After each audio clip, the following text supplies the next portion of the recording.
Did I forget how to exist? Well, besides this, my CUET exams are finally over now. So let's take a look कि क्या पूरी CUET journey रही है। से शुरू करते हैं। अगर मैं अपने CUET प्रिपरेशन की बात करती हूँ तो फिर ये प्रिपरेशन मैंने बहुत सीरियसनेस के साथ तो ऑफ कोर्स नहीं करी है, क्योंकि as I am a NEET aspirant तो मेरे लिए नीट ज़्यादा इम्पॉर्टेंट था, तो इसलिए मैंने उस पर फोकस करना सही समझा। बट खैर, नीट का तो उधर गेम ओवर हो ही चुका है। बट फिर मैंने CUET आफ्टर में एज हमारा 4 मई को एग्ज़ाम था नीट का, उसके बाद कुछ दिन बेसिकली रेस्ट करने के बाद I started preparing for CUET exam. But कुछ एक ही दिन शुरू हुआ था जब पूरी प्लानिंग करी थी कि कैसे 10 दिन बाद जो मेरा पेपर है CUET का, उसके लिए कैसे प्रिपरेशन करनी है। बट उसी बीच में आया एक news about the re NEET exam and then हम सब पागल हो गए ऑफ कोर्स। फिर उस ट्रॉमा से बाहर निकलने में ही इतना टाइम लग गया कि पता चला दैट आफ्टर 2 दिन बाद मेरा CUET का एग्ज़ाम है। हाँ, इस ट्रॉमा से निकलने में ही मुझे पूरे 10 दिन लग गए। And it was the day of 16 of May, जब 2 दिन बाद मेरा पेपर था, यानी कि 18 ऑफ मई को। किसका? फिज़िक्स एंड केमिस्ट्री का, और साथ में GAT मैंने सब्जेक्ट तो चूज़ कर लिया है, बट जब दिन मैं पेपर देने गई थी उस दिन मुझे रियलाइज़ हुआ कि GAT का कोई BSc कोर्सेस है एज सच वो नहीं है, मतलब जो मुझे चूज़ करना है। तो खैर 16 में से मैंने स्टार्ट करा था प्रिपरेशन रियल वाली for like physics and chemistry. तो फिर मैंने जल्दी फ़िज़िक्स का वन शॉट देख के उसके फॉर्मूले वगैरह रिवाइज़ करे, एज़ मुझे कुछ सो कॉल्ड पीपल्स ने कहा था कि CUET का एग्ज़ाम ईजी आता है एंड वो जस्ट फार्मूला बेस्ड होता है। तो मैंने उनकी बातों को आंख बंद करके फॉलो करते हुए सारे फार्मूला एंड थोड़ी बहुत थ्योरीज़ फ़िज़िक्स में रिवाइज़ कर ली थी। एंड मुझे लगा था कि वो रिवीजन इनफ है, जैसा कि नहीं ही हुआ of course, but still. And chemistry में मैंने कुछ इंपॉर्टेंट नेमिंग रिएक्शंस याद करे थे ऑर्गेनिक के लिए। इनऑर्गेनिक में मैंने इतना कुछ खास नहीं करा था, एंड फिज़िकल केमिस्ट्री का तो सारा ही कर लिया था। वो तो हमेशा से स्टार्ट एज़ यू नो कि जब भी सेशन स्टार्ट होता है तो हमेशा के स्टार्टिंग चैप्टर्स पे पूरा फोकस रहता है, उसके बाद सारा का सारा मोटिवेशन हट जाता है, राइट। तो let's talk about 18 of May, क्या था मेरा full experience of CUET exam. तो अगर मैं बात करूँ 18 ऑफ मई को, तो 2 घंटे की नींद लेकर मेरा, क्योंकि फर्स्ट शिफ्ट का एग्ज़ाम था, तो फिर मेरे को और मेरे घर से वो सेंटर 20 किलोमीटर्स दूर था, तो फिर इसलिए मुझे जल्दी ही सुबह निकलना था। तो हम लोग घर से 6:30 तक निकल गए थे एंड हम लोग पहुंच गए थे अराउंड 7:30 कुछ सेंटर पे। एंड देन मैंने एंट्री ली थी अंदर, and entry college was like ठीक था, ओके। एंड देन मैंने एंट्री अंदर ली, एंड देन टीचर्स ने वो सारा जो भी बायोमेट्रिक वॉट एवर चेकिंग वगैरह होती है वो सब उन्होंने करी। बल्कि मुझे ऐसा फील हुआ कि जो CUET की चेकिंग थी वो ज़्यादा अच्छी हुई थी नीट की चेकिंग से। जो भी होता है जैसे लाइक फ़ोटो क्लिक होना, मे बी जस्ट बिकॉज क्योंकि वो कंप्यूटर बेस्ड था, वॉट एवर। उसके बाद फिर 18 ऑफ मई को क्या हुआ था, रुक जाओ, मुझे भूलने की बीमारी है। हाँ, तो फिर हाँ, एक फ़नी चीज़ ये हुई थी कि जो एडमिट कार्ड पे मैं थंब प्रिंट लगाना होता है, तो फिर मैं अपना एडमिट कार्ड वहीं पे टीचर को दिया, एंड देन उन्होंने कहा अपना थंब लगाओ। तो आई वाज लाइक कंफ्यूज कि थंब कैसे लगाऊं पेपर पे, उससे क्या मतलब होगा। एंड मैंने अपना थंब उठा के डायरेक्टली पेपर पे रख दिया। Then she started like laughing, and उन्होंने बोला कि अपने थंब पे पहले इंक तो लगाओ। फिर मुझे समझ आया कि मुझे एक्चुअली में करना क्या था। फिर मैंने इंक लगाया एंड जो भी करा था उसके बाद फिर पेपर स्टार्ट हुआ। तो चलो पेपर का भी वो बताती हूँ। तो एज पेपर में हमारे पास ऑप्शन नहीं होता है सब्जेक्ट कौन सा पहले अटैम्प्ट करना है ये चूज़ करने का। एंड मेरे सामने सबसे पहला ही पेपर फ़िज़िक्स का आया था। फ़िज़िक्स का पेपर देख के मैं सारे फॉर्मूले भूल चुकी थी। हाँ, मतलब जो भी फार्मूला मैंने सोचा था कि हाँ मुझे आता है एंड मैंने पढ़ लिया है, बट ऐसा नहीं होता है गाइस, प्लीज़ फार्मूला को अच्छे से करके जाना। पेपर देखते ही मेरे दिमाग से सारा फार्मूला उड़ के कहीं गायब हो गया था एंड स्टिल मेरे को जितना भी आता था मैंने करा था।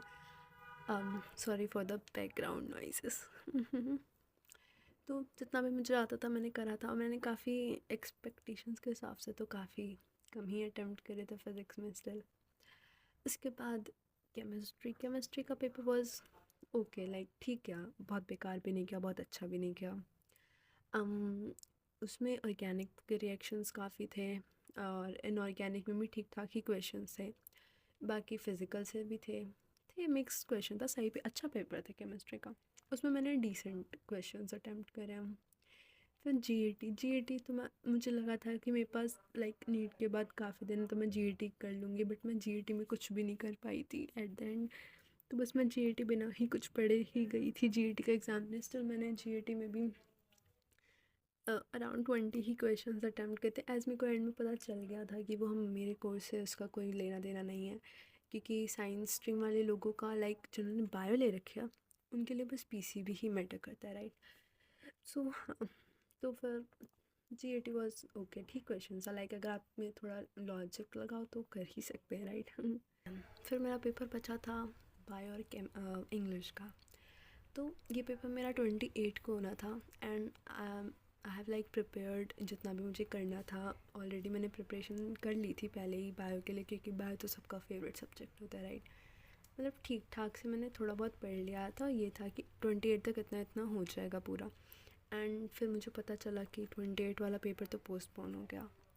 क्यों? क्योंकि उस दिन ईद थी। वाह, लाइक इन लोगों के पास क्या कैलेंडर नहीं होता है, बट अब हम क्या कर सकते हैं।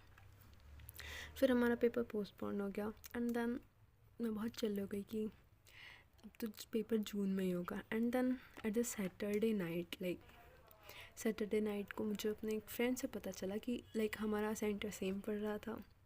एंड देन उसके थ्रू मुझे पता चला कि उसका तो सेंटर वाला लाइक डेट शीट पहले ही निकल चुकी है, जो कि अब 31 मई को है।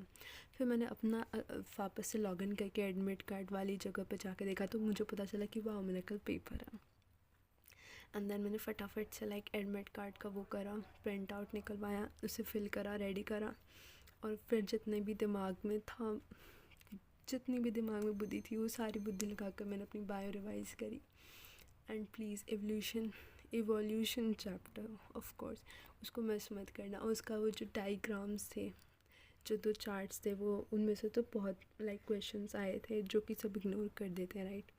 एंड चलो मैं बायो के पेपर का बताती हूँ उनमें कैसे क्वेश्चंस आए थे।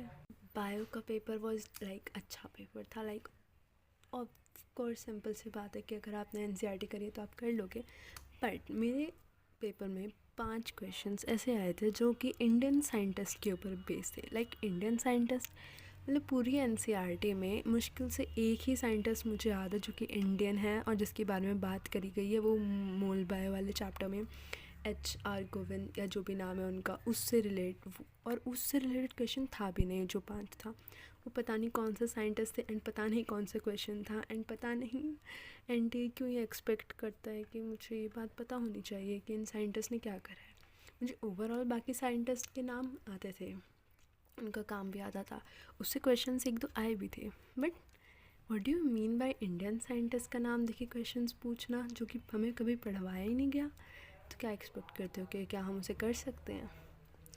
बाकी तो overall paper was good, like मैंने 39 क्वेश्चंस तो लाइक बिना ही किसी दिक्कत के अटेम्प्ट कर दिए थे बायो में।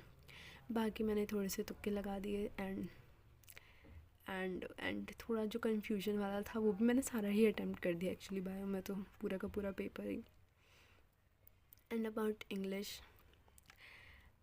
इंग्लिश वाज लाइक ठीक था पेपर, उसमें भी मैंने 35-36 क्वेश्चंस अटेम्प्ट करे हैं, नॉर्मल था। एंड बाकी जो नहीं कर रहे हैं वो ऐसे इसलिए नहीं करे क्योंकि वो वोकेबुलरी लाइक वो सारे वर्ड्स मैंने अपनी लाइफ में पहली बार यूज़ करे थे, मतलब पहली बार पढ़े सुने थे देखे थे।